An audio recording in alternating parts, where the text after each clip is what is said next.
ગુજરાતની વિવિધ પોસ્ટ ઓફિસોને બોમ્બથી ઉડાવી દેવાની ધમકીભર્યો ઈમેલ મળતા સમગ્ર રાજ્યમાં સુરક્ષા એજન્સીઓ એલર્ટ મોડમાં આવી ગઈ છે. ધમકીના પગલે ભરૂચ ડિવિઝન પોસ્ટ ઓફિસ સહિત જિલ્લાની વિવિધ પોસ્ટ ઓફિસો પર સુરક્ષા વ્યવસ્થા વધુ કડક બનાવવામાં આવી છે.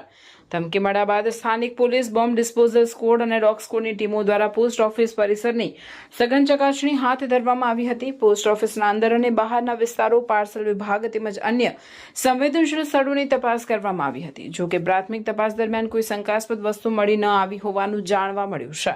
બીજી તરફ ધમકીભર્યો ઈમેલ ક્યાંથી મોકલવામાં આવ્યો હતો અને તેની પાછળ કોણ જવાબદાર છે તે જાણવા માટે સાયબર ક્રાઇમ સેલ સહિત વિવિધ તપાસ એજન્સીઓ કામે લાગી ગઈ છે. ઈમેલના ટેકનિકલ ડેટા અને આઈપી એડ્રેસના આધારે તપાસ આગળ વધારવામાં આવી રહી છે.